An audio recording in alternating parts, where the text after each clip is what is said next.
Kawan-kawanku, selamat berjumpa. Sudah kangen, sudah rindu. Rindu banget. Kali ini, hari ini, Wawa ingin cerita. Cerita Wak. Pada suatu hari. Nggak usah, ya ide aja di sana. Assalamualaikum warahmatullahi wabarakatuh. Waalaikumsalam. Bapak Ibu, hai semuanya. Hai anak-anak mama. Hai cucu-cucunya mama. Mungkin lagi nyelap-nyelip di antara mama papanya, di antara Eyang Putri dan Eyang Kongnya, di antara opa oma. Senang sekali Mama Ira bisa ketemu lagi hari ini. Masih belum sembuh kondisi Mama Ira dengan batuk yang kemarin. Tapi kembali lagi ingin menyapa semuanya dengan hati yang senang dan bahagia. Betul ya, Ai?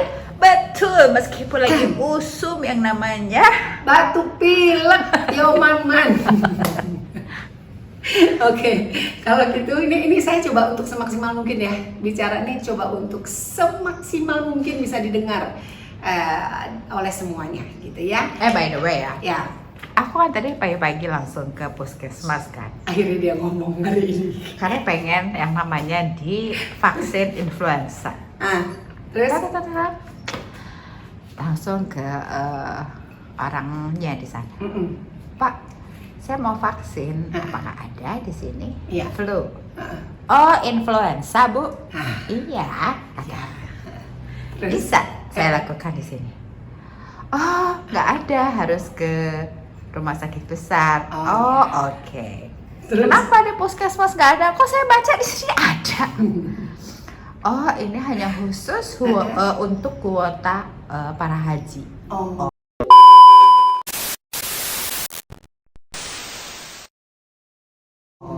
Oke, rupanya kalau ada pengumuman mau di mana saja lah, ya kan?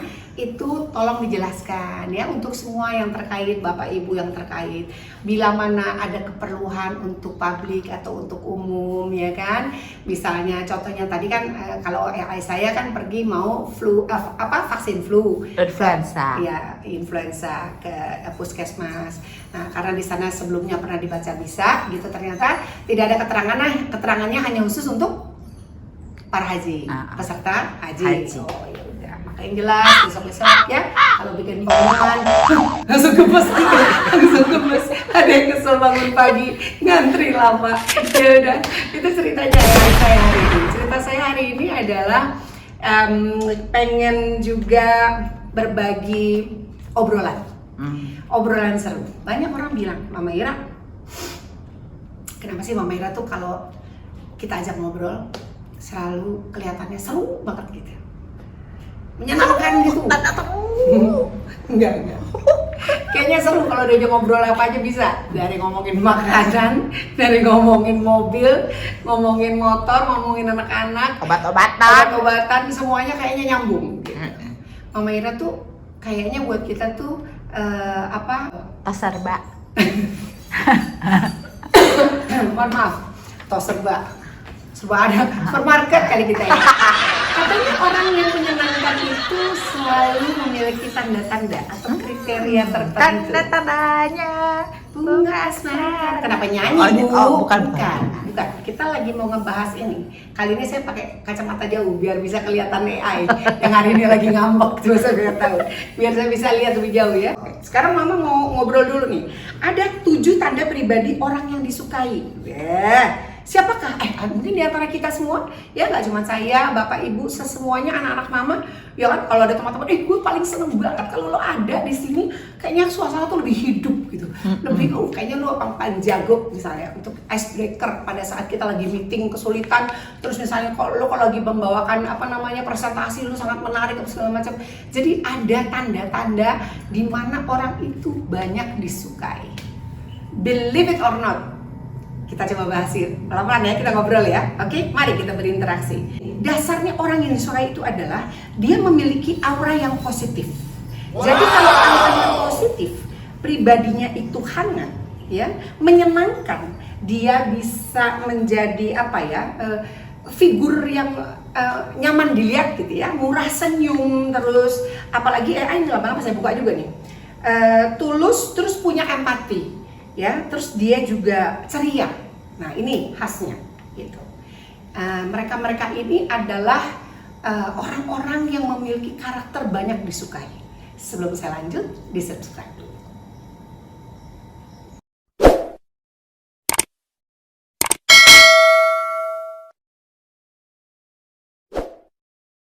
Oke, mari kita lanjut lagi. Terima kasih ya yang sudah subscribe ya. Kacamatanya saya kesini aja deh. Saya udah lihat wajahmu udah sepanjang hari itu, nggak apa-apa, biarin aja. Oke. Berikutnya lagi, karena mereka memiliki aura yang positif, ya kan, menyenangkan, murah senyum. Terus kalau ketawa tuh ikhlas, kelihatan sincere. Gitu. Gak gini ya ketawa, kalau yang nggak ikhlas gimana? Berasa kayak nonton film itu ya, film-film kungfu ya zaman dulu ya, yang terus yang pegang yang jenggot, tanduk-tanduknya keluar gitu ya. Nggak ya, mohon maaf, abaikan batuk saya, sekali lagi minta maaf.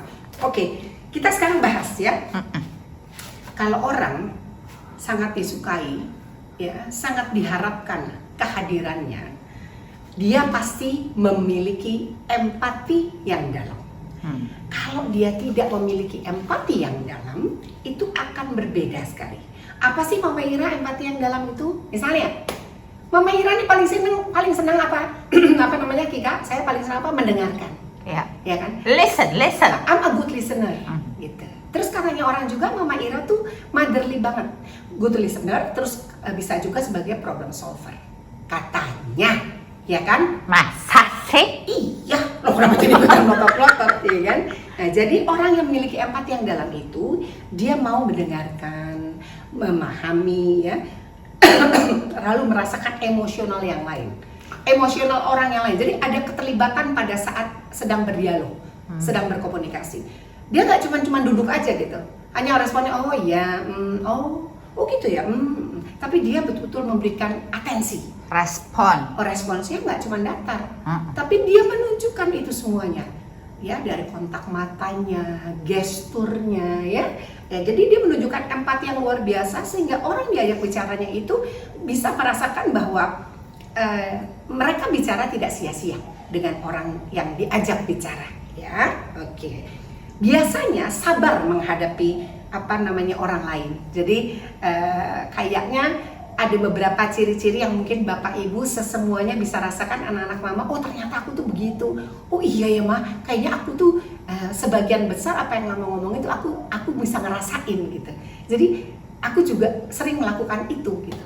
Ya kan? Udah empatinya kelihatan, sering perhatian kepada temannya, mau mendengarkan problem solver, sabar menghadapi satu dengan yang lain, terus suportif, kalimat-kalimat yang dikeluarkan itu selalu sifatnya adalah suportif, mendukung, membangun, ya, tidak menjatuhkan atau terkesan diskriminasi, tapi juga tidak defensif, gitu ya. Jadi selalu baiklah menciptakan suasana hatinya gitu ya. Terus udah pasti kalau suasananya bagus supaya tetap kelihatan nyaman, dia pasti menciptakan vibe yang positif. Benar nggak? Ya itu. Jadi orang yang 7 tanda pribadi yang pertama itu tadi adalah empati yang dalam. Ya itu yang pertama. Yang kedua, pada saat dia berbicara itu pasti tulus. Sudah pasti. Nggak cuman people pleaser, nggak cuman hanya menyenangkan hati orang. Kelihatan kok, kita bisa ngerasa, iya nggak sih ya? Iya. Kalau misalnya kita ngobrol sama yang ngerasa, oh iya, oh Mayra tuh cantik kayak gini. Nggak gitu juga, gitu. Saya nggak perlu itu gitu. Kalau memang mau disampaikan secara tulus, sampaikan apapun secara tulus dari hati. Ya kan? Kita ngomong sama anak kecil aja, anak kecil tahu kok kalau kita sungguh-sungguh atau tidak, dari hati yang paling dalam apa tidak, apalagi dengan orang dewasa. Ya kan? Kita sensinya pasti lebih jalan. Setuju nggak AI? Iya, uji Iya, tesnya itu sama anak kecil. Iya, uji tesnya sama anak kecil aja. Kalau anak kecil itu bisa merasa nyaman, oh berarti dia juga bisa merasakan ketulusan dari orang yang diajak bicara, terutama orang-orang dewasa, gitu ya. Jadi tulus berbicara, dia tuh ekspresif, sudah pasti. Jadi nggak cuma, oh ya gimana gitu. Tapi kalau misalnya ada seorang itu atensi, misalnya, Mama Ira, aku pengen cerita, gitu. Aku curhat nih gini-gini ini. Terus saya misalnya, misalnya saya mukanya cuma gini dong, misalnya udah jauh. Coba AI bercerita, misalnya apa? Kak, kemarin aku tuh belum bayar kos. Oh. Terus gimana ya si bapak kosnya? nagih-nagih terus. Hmm. Aku bilang, "Shh, diam." Diam.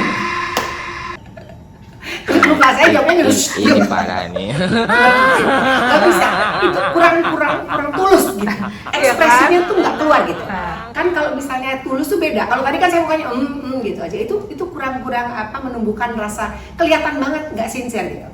Terus kadang-kadang suka jawab DL, derita lu gitu kan. Yang nggak suportif gitu. Salah ya. Kalau menunjukkan rasa tulus tuh ada rasa atensi. Makanya mata tuh selalu berbicara. Oke, ya. Jadi sebaiknya gimana? Kira-kira solusinya apa? Ya gitu-gitu. Jadi kelihatan ekspresinya itu. Ya, makanya ini ada salah satu metode juga yang kadang-kadang menurut perusahaan-perusahaan besar di Indonesia, ini berdasarkan pengalaman Mama Ira ya, pada saat Mama Ira bekerja dan masih memiliki banyak sekali staf di bawah saya, itu kadang-kadang kurang efektif dan efisien. Bila mana misalnya gini, ada anak buah kita datang, kita sebagai pimpinan, "Ibu, saya tuh lagi sedih banget Bu." Misalnya contohnya, kos saya tuh belum dibayar, tau gak sih Bu? Aduh ini mani gaji teh susah banget ya Bu, ya saya teh mau ini banyak banget keluhannya. Kita sebagai pimpinan, ya ada dua hal. Ya. Kalau kita mau efektif dan efisien, jawaban kita cuma satu, ditampung segalanya lalu diarahkan anak buah kita kepada divisi yang lebih terkait misalnya. Oh begini saja, kamu langsung membuat surat bisa segala macam ini. Tapi ada juga tipe bos atau pimpinan yang begini, aduh karunya terus kumaha, aduh akhirnya tuh kumaha kieu misalnya gitu ya cerita ya. Nah ini dianggap tidak efektif dari segi waktu gitu ya.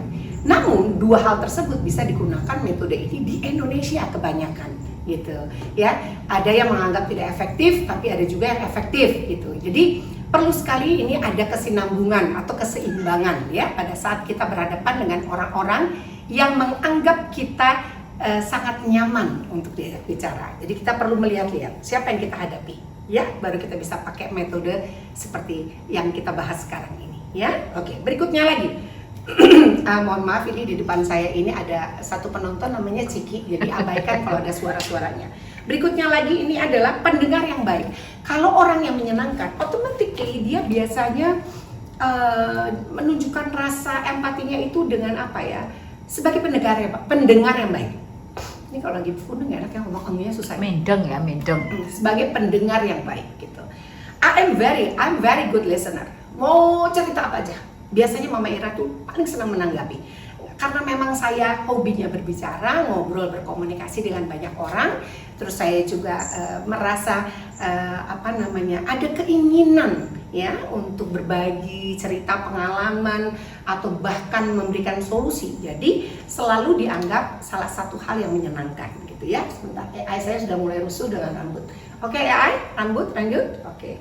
Berikutnya lagi pendengar yang baik, good listener biasanya problem solver. Atensi, ini ya penting banget ya. Oke, nah tidak kalah penting yaitu sikap positif yang menular. Pernah nggak merasakan Bapak Ibu sesemuanya? Kita lagi duduk nih bersama dengan banyak orang di sebuah komunitas misalnya, atau di perkumpulan keluarga gitu ya, atau teman-temannya gitu ya. Tiba-tiba datang satu figur, cuk gitu. Dia misalnya adalah tipe orang yang pertama pasti menjadi sentring dong. Ya kan, wah hai gitu kan, dia menarik, sangat menyenangkan orangnya gitu ya. Nah, karena dia sikapnya menyenangkan, dia pasti menimbulkan positive vibe. Jadi positifnya itu menular. Misalnya kita lagi tidak ada atensi atau kita lagi bosan dengan suasana, karena dia datang tuh jadi wah, apa kita bilang icebreaker. Iya, icebreaker. Jadi kalau kita lagi segala macam tiba-tiba, aduh Mama Ira datang, aduh Mama Ira suaranya udah kedengeran sampai 20 kilo misalnya gitu. Ya kan, itu biasa tuh saya dengar kayak gitu. Mama Ira tuh kalau udah datang dari ujung sana suaranya udah kedengeran, Assalamualaikum udah teriak. Nah itu pasti Mama Ira. Jadi suasana itu terbangun sedemikian rupa menjadi suasana yang sangat menyenangkan. Oke? Nah ini biasanya terjadi pada sikap orang-orang yang sangat digemari, sikap positif ya. Dan dia memberikan cara pandang yang positif juga ya dalam setiap kali menanggapi apapun gitu. Lalu dia tidak pernah cenderung memojokkan seseorang pada saat dia sedang berbicara. Jadi selalu melihat dari both side, dua sisi gitu ya. Baik kiri kanannya seperti apa, tanggapan dari mereka dan lain sebagainya begitu ya. Bisa menjadi inspirator. Ya. Itu yang sering kali orang menganggap bahwa figur ini memang luar biasa gitu. Begitu kita mendengarkan sesuatu dari dia, apalagi figur itu bisa memberikan poin plus di hadapan kita semua dengan segala kelebihannya dia, dan kita menganggap hal itu adalah bermanfaat, wah itu luar biasa ya. Dia sebagai yang menginspirasi kita ya. Nah, berikut lagi, kalau sudah termotivasi dengan dia, kita juga pasti mendapatkan keceriaan yang sama ya gitu. Jadi menyenangkan teruslah, istilahnya magnet positif gitu ya.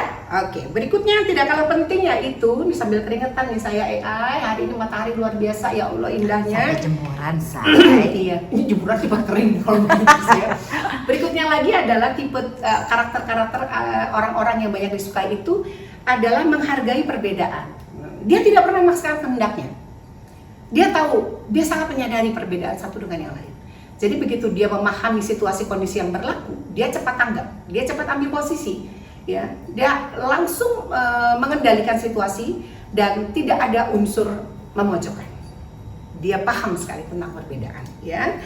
Lalu terbuka idenya, dia terbuka sangat open minded. Ide, perspektif, apa saja dia sangat terbuka. Jadi orang tuh semakin senang diajak ngobrol sama dia, ditanggapi, ya kan, ekspresif, apa ini itu gitu kan. Terus dia, karena dia tidak melihat ada perbedaan, dia pasti menghormati satu dengan yang lain. Dan kerasa, orang yang diajak ngomong tuh kerasa. Oke, orang yang diajak ngomong ngerasa bahwa dia sangat dihargai. Silahkan memberikan idenya. Oh iya, cara menanggapinya, nah itu mungkin bagus. Tapi mungkin gitu ya. Biasanya kalau saya tuh mengawali dengan kata mungkin gitu. Itu lebih bijak. Jadi mungkin sebaiknya kita tampung dulu supaya gini. Jadi orang yang diajak bicara dia nggak ngerasa bahwa aduh percuma nih gue ngomong panjang lebar, gue nggak ditanggapi juga sama dia gitu. Ada sok tahu nih orangnya, sok paling jago sendiri gitu. Ya enggak ya kayak gitu ya. Nah, beda pendapat dia tetap tenang. Apapun yang terjadi, diskusi yang terjadi adalah pada saat ada perbedaan pendapat dengan orang yang biasanya banyak disukai sama orang, dia dari mulai gesturnya, dari mimik wajahnya, itu udah jago ngontrolnya, sejago itu, ya. Sehingga dia sangat tenang sekali. Begitu dia mengembalikan lagi statement berikutnya sebagai lawannya, gitu, dia akan memberikan penjabaran yang sangat-sangat efektif, ya. Efektif, kalimatnya padat dan sangat mudah dicerna. Oke, bijaklah pokoknya bersikap ya. Oke. Nah, karena dia konstruktif, dia bisa menimbulkan diskusinya konstruktif, dia bisa menimbulkan hati yang nyaman. Akhirnya semua orang akan terbuild, bangun bersama untuk menciptakan suasana yang positif pastinya. Oke. Nah, poin ke-6 yaitu konsistensi dalam berperilaku. Nah, ini juga tidak kalah penting. Karena dia konsisten, dia pasti punya prinsip. Jadi punya prinsip yang dia yakini, terus tidak mudah terpengaruh. Ya, karena dia punya prinsip, otomatis pandangan-pandangan dia disampaikan dengan caranya dia sendiri. Bagaimana mengajak orang untuk memahami apa yang dia rasakan dan akan terbentuk satu pandangan yang berbeda. Oke, ciptakan rasa aman nyaman, udah pasti dia juaranya banget kalau masalah itu ya. Adil sikapnya. Diusahakan selalu bersikap adil. Mama Ira yakin itu, tidak pilih kasih of course. Dia banyak bergaul dengan siapa aja. Dia tidak melihat backstory orang itu dari strata ekonominya, enggak. Dia cenderung adalah orang yang merangkul semua, ya, merangkul semua orang dengan hati yang tulus gitu. Jadi tidak pernah membedakan oh dia siapa, enggak ada. Biasanya orang-orang humble seperti ini itu orang-orang yang paling asik untuk diajak ngobrol. Itu ya. ilmunya udah. Oh iya gitu. Dia kan humble, dia asik dia ngomong, tapi dia punya prinsip gitu. Gue nggak boleh menjatuhkan orang, gue ini kayak gitu, ya kan? Emosinya pasti kuat banget gitu. Ikatan emosinya terhadap orang lain pasti kuat. Dan terakhir, kemampuan menyemangati orang lain. Selalu berusaha untuk menyemangati orang lain, menyemangati bapak ibu sekalian, menyemangati semuanya, anak-anak mama dimanapun kalian berada. Kenapa? Karena ya dengan kita menyemangati diri kita bisa share semangat kita kepada orang lain, ya kan? Dan ini perlu dilakukan secara terus-menerus, konsisten tadi gitu. Susah loh memotivasi orang, setuju dong? Iya dong, benar nggak AI? Ya kan? Ya, memotivasi. Right, memotivasi diri Mama sendiri. Ira. Ya, memotivasi diri sendiri aja susahnya setengah mati. Apalagi memotivasi orang. Apalagi memotivasi karyawan. Belum lagi punya ribuan karyawan. Bagaimana kita bisa menjaga motivasi anak-anak biar tetap semangat kerja, ya kan, terpacu untuk meraih target apa segala. Itu PR banget. Ya, nah makanya mari kita sama-sama belajar. Saya juga belajar. Kalau kita bisa diskusi, kita bisa bercerita, kita bisa ngobrol soal hal-hal yang baik. Terutama kami di sini, saya dengan AI sebagai perempuan-perempuan single yang tidak mau dibilang bodoh, ya, begitu ya AI ya. Kita berusaha untuk Tetap selalu cerdas pada tempatnya, gitu, ya kan? Ayo kita jalani semuanya, ya. Oke, mudah-mudahan apa yang Mama Ira sampaikan bermanfaat. Mari kita bikin PR-nya dari Mama Ira hari ini, ya. Apa-apa saja, benar nggak karakter-karakter yang Mama sebutkan tadi ada pada diri kalian? Kalau memang ada, berarti kalian adalah salah satu yang menjadi orang terpilih untuk disayangi, dicintai, dan dikasihi. Oh, sangat menyenangkan. Terima kasih sudah menyaksikan Irama Esofaril hari ini. Sampai ketemu besok, Irama Esofaril, because this is real. Wassalamualaikum warahmatullahi wabarakatuh. Sarangin.